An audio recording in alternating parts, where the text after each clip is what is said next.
This video takes you inside a courtroom showdown that quickly spirals out of control.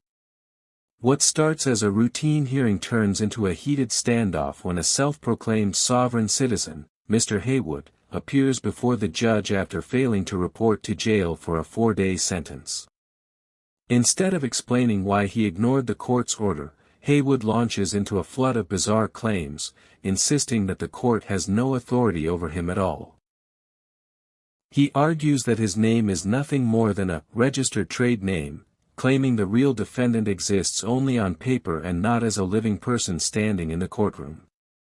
According to him, the state itself is a foreign, privately owned corporation, and since he never signed a contract, he believes the law simply does not apply to him.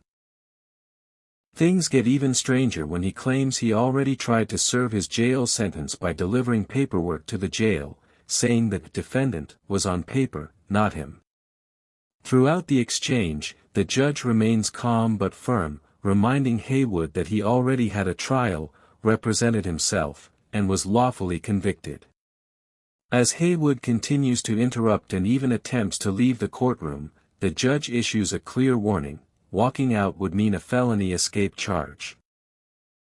Moments later, court officers step in, and the hearing ends with Haywood being taken into custody to serve his sentence.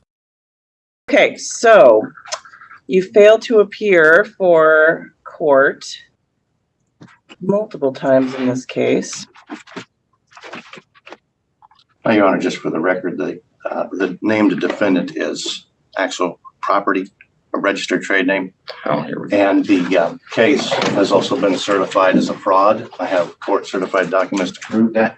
That should be on the record, and that's the reason why it was certified to be a fraud, because the plaintiff is a foreign-owned private corporation, of which I have no contract with, and neither does the registered trade name.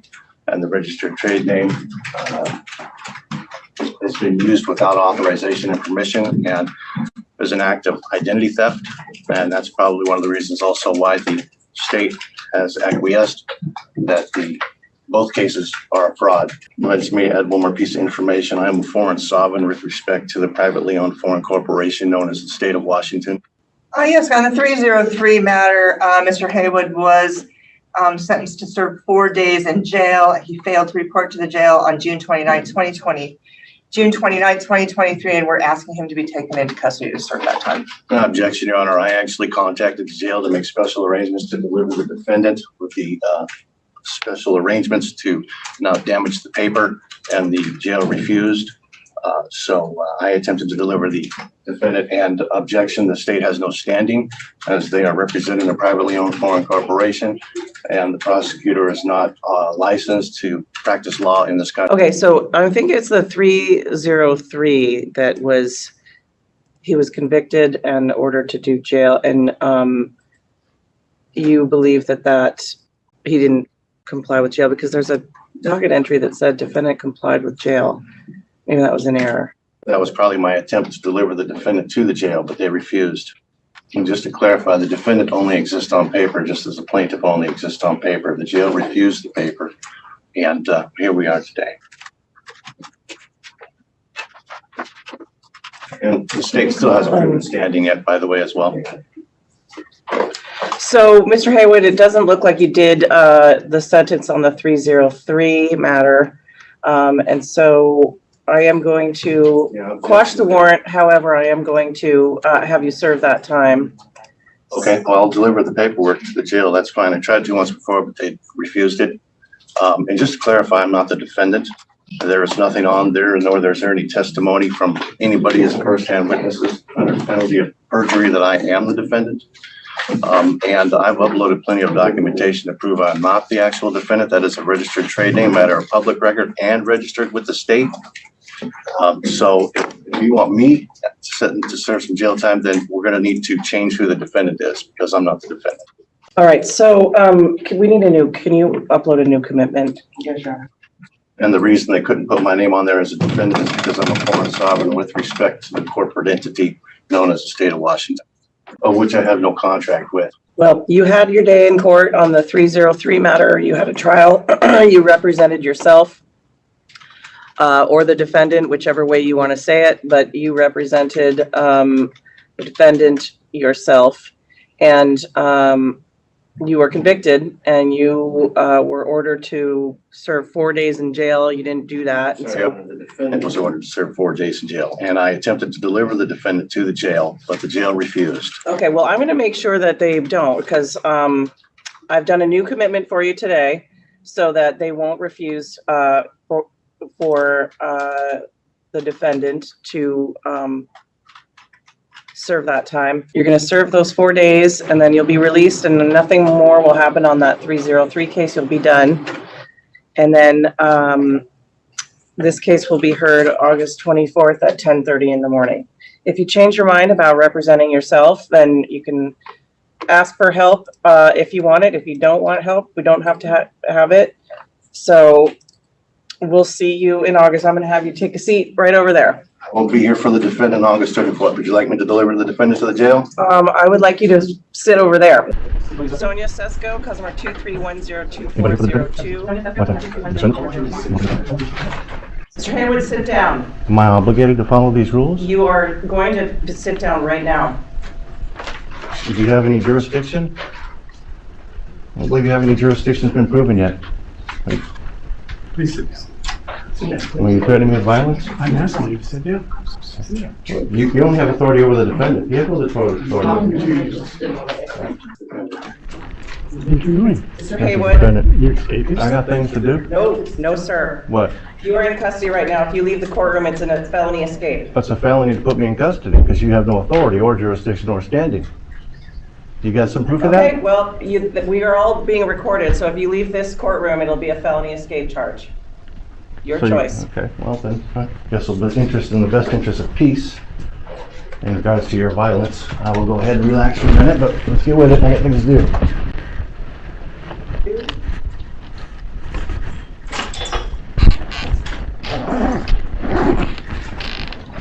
Got it?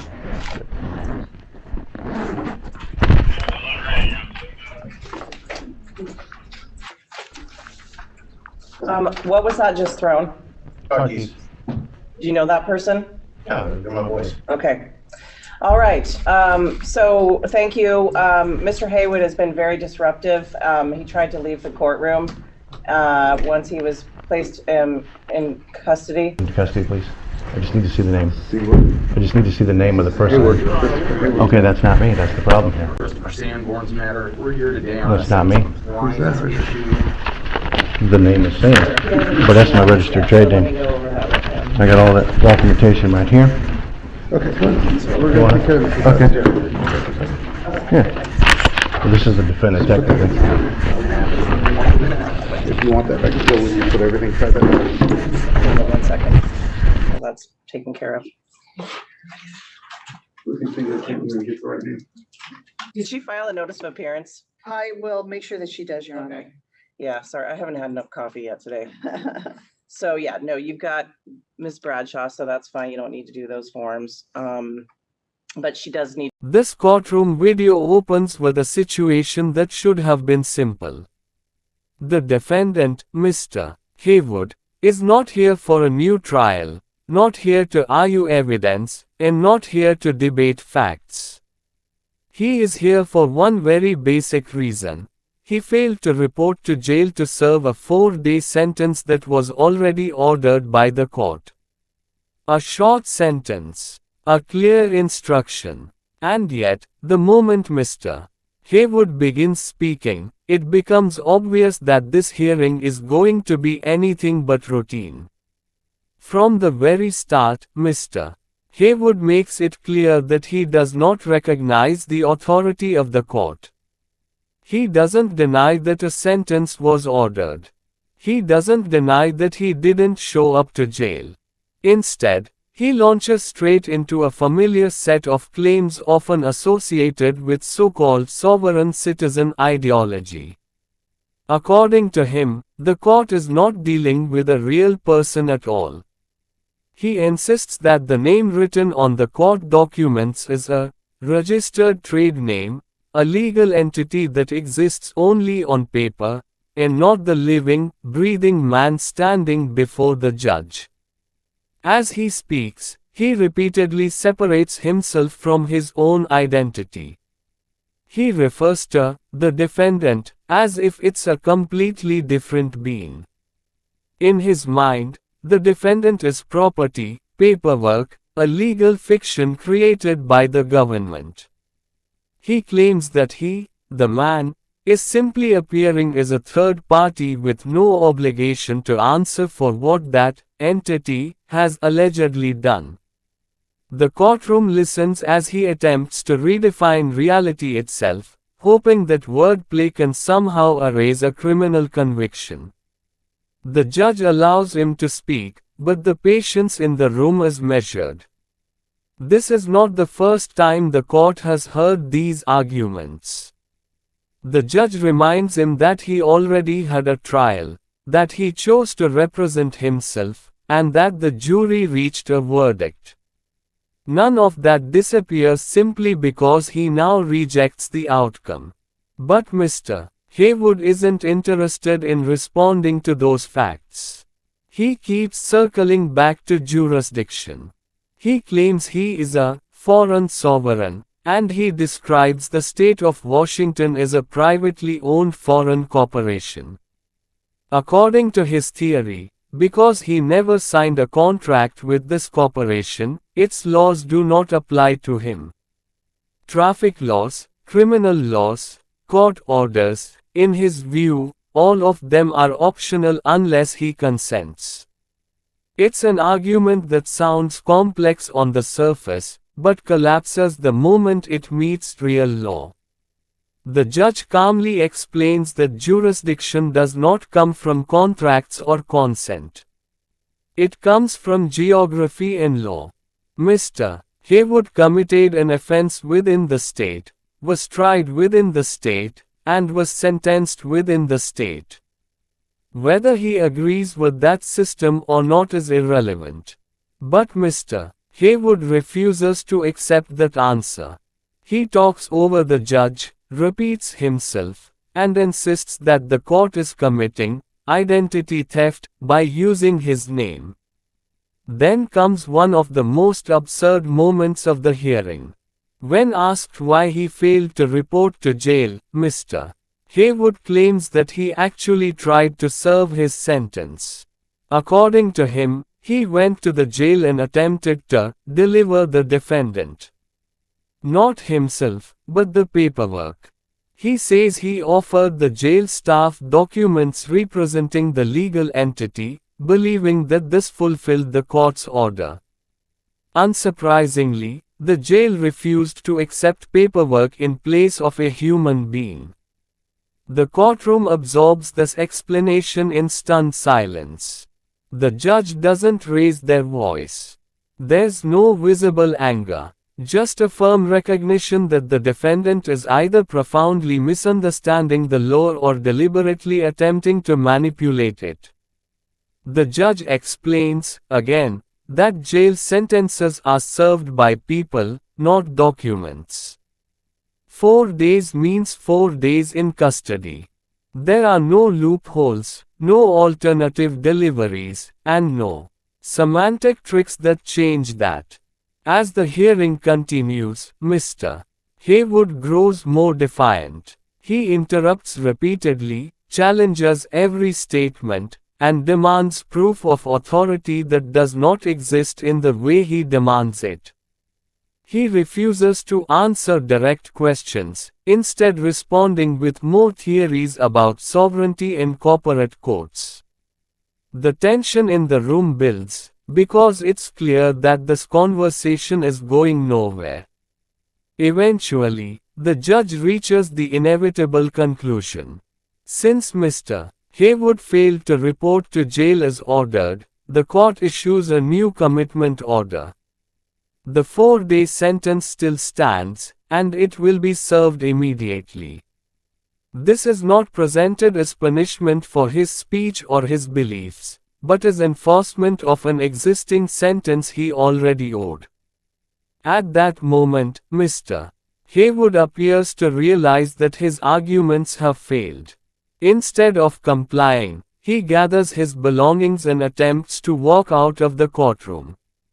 The judge immediately warns him to stop. The warning is clear and unambiguous. If he leaves the courtroom while under a valid court order, it will constitute felony escape. Rather than stopping, Mr. Haywood continues to argue. He insists he is being unlawfully detained. He repeats claims of identity theft. He insists the court has no power over him. The judge gives him one final opportunity to comply voluntarily. When he refuses, court officers step in. The arrest itself is calm but decisive. There is no chaos, no shouting from the officers. Mr. Haywood continues talking as he is taken into custody, still insisting that none of this is legitimate. But the reality is unavoidable. Words, theories, and paper arguments cannot override a lawful conviction and a valid sentence. As he is escorted away, the courtroom returns to order. The judge makes a brief record of what occurred, noting that Mr. Haywood had every opportunity to comply peacefully. The system did not rush him. It did not silence him. It listened, responded, and ultimately enforced the law. This video is a textbook example of how sovereign citizen arguments play out in real courtrooms. No matter how confidently they are delivered, no matter how complex they sound, they consistently fail when confronted with actual law. Courts deal in actions, jurisdiction, and authority, not personal belief systems. In the end, the outcome was entirely predictable. A 4-day sentence became unavoidable because it was never optional to begin with. Mr. Haywood's refusal to recognize the court did not strip the court of its power.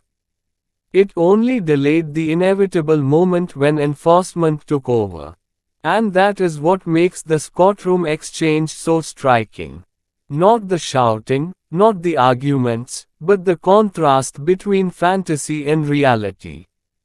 One side insists that words can erase consequences. The other side quietly proves, once again, that they cannot.